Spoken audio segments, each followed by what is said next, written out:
Christian Horner, just his name is super important. This guy built a huge business at Red Bull. He never missed a single race in 20 years. He turned an energy drink company into a Formula One winner. And now he's gone, fired. They took away all his jobs just like that. But here's the cool part. Because Christian Horner isn't done with Formula One. Not even close. And if the newest rumors are true, he's about to make the most amazing comeback since Michael Schumacher came back in silver. Let's go back in time. For the first time since 2005, Christian Horner isn't running a team on the F1 track. Everyone was shocked when Red Bull said goodbye to their longtime team boss. The same man who helped them win 6 team championships and 8 driver titles. Most recently, he was the smart guy behind Max Verstappen's amazing wins. So, what happened officially? Nobody's saying anything. Unofficially, there were fights for power, problems with Helmut Marko, trouble with the Verstappen group, whispers of backstage drama. Some say it started right after Red Bull's almost perfect 2023 season where they won 21 out of 22 races. Something broke, something personal, and now Horner is out. A man with a fresh contract that was supposed to last until 2030 is suddenly without a job, but not free. He's probably under gardening leave. The usual F1 way of keeping secret information locked away until it's not important anymore. After all, Horner knows every corner of Red Bull's powertrains, every future plan, every secret. So, what does he do now? Quit, disappear into hiding, spend time with family. That's one story, but there's another story happening. A revenge story. One where Horner doesn't just walk away, but walks straight into Red Bull's enemies. 2 names keep coming up. Ferrari and Alpine. Ferrari made moves. Back in May, Italian newspapers said they asked Horner to replace Frederic Vasseur, but Horner laughed it off. My Italian is worse than Flavio Briatore's English, he joked in Barcelona. How on earth would that work? He said no to the rumors again in Montreal. I'm not going anywhere. I'm completely committed to Red Bull. He told Dutch newspaper The Telegraph, it's always nice to be connected with other teams, but my heart is with Red Bull. That was then.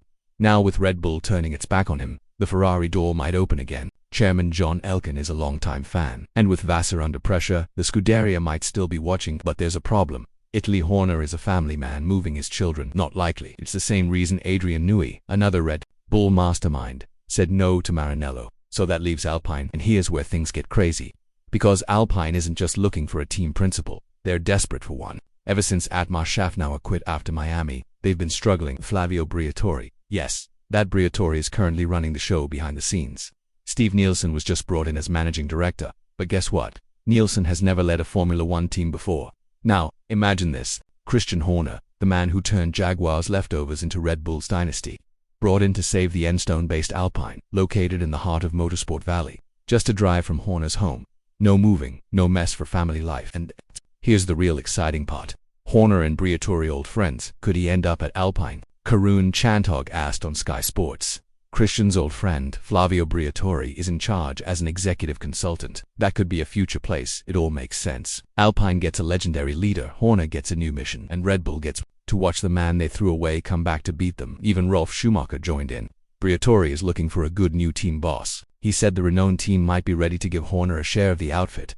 That's what he's always wanted. A share, control, power, revenge. Think about it. What better way for Horner to fight back than to rebuild a hurt Alpine and drag them into a fight with Red Bull? What better theater for F1's next great drama? But here's the question. Would Alpine dare? And more importantly, would Horner? Let's be honest. Christian Horner doesn't seem like the kind of man who walks away quietly. This is the same person who once stared down Ferrari and Mercedes, who never skipped a single Grand Prix in 2 decades, who led to eras of Red Bull winning. So, no, this isn't the end. It's just the beginning, but it won't be instant. F1 politics need patience. Horner will almost certainly serve a lengthy gardening leave, and it won't just be a vacation. This is smart exile. Red Bull knows he holds all their secrets. Technical roadmaps, 2026 engine specs, staff contracts, the whole vault, so they'll bench him, cool him down. Except you can't cool Christian Horner. Not really.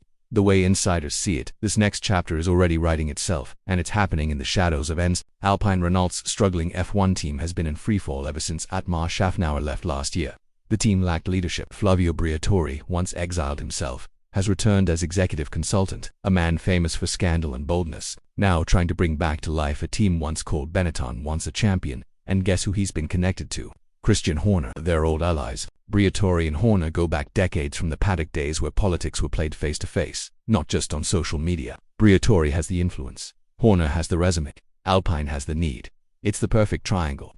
Even with Steve Nielsen set to take over day-to-day operations in September, There's a gap, a leadership vacuum. Nielsen has experience, but not at the top. He's no team principal. He's not the man to turn around a crisis, but Horner, he's done it before. Remember Jaguar, a failed F1 outfit going nowhere until Horner, fresh from running his own junior team, took charge.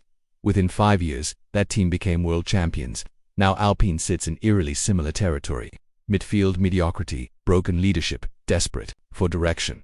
So what if Horner repeats history? The whispers are already louder than ever. That could be a future place for Christian Horner, said Chantok. Ralf Schumacher echoed the same thing. Renault might offer him a share in the team. That's what he's always wanted. A stake, ownership, say, in the direction. For a man who just lost his empire, this isn't just about getting back in the game. It's about building something new from scratch his way. And if you think Red Bull isn't watching this carefully, think again. Because if Horner lands at Alpine, the story changes. Suddenly Red Bull's architect is building a rival fortress. Suddenly, he's not just a threat. He's the ultimate test of whether Red Bull's success was truly about the car, the driver, or the man pulling the strings behind it all. Don't forget the backdrop. Ferrari still lingers in this story like a red ghost.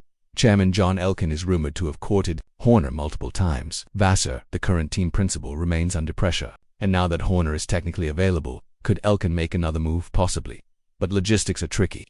Commuting to Maranello, the language, the politics, it's not simple.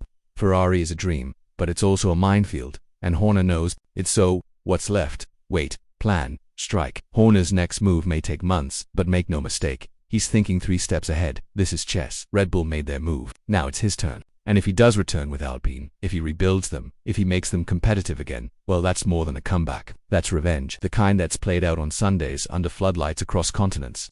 The kind that lives forever in the minds of F1 fans. Because when Alpine lines up against Red Bull in 2026, powered by a new engine with Horner on the pit wall, who will you be rooting for? Says he's not going anywhere. He might have meant Red Bull at the time, but maybe what he really meant was this. I'm not going anywhere from Formula 1, and if that's true, the paddock better buckle up because Christian Horner might just be getting started. So, we ask you, if you were Alpine, would you take the gamble? And if you were Red Bull, are you feeling nervous yet? Let us know in the comments.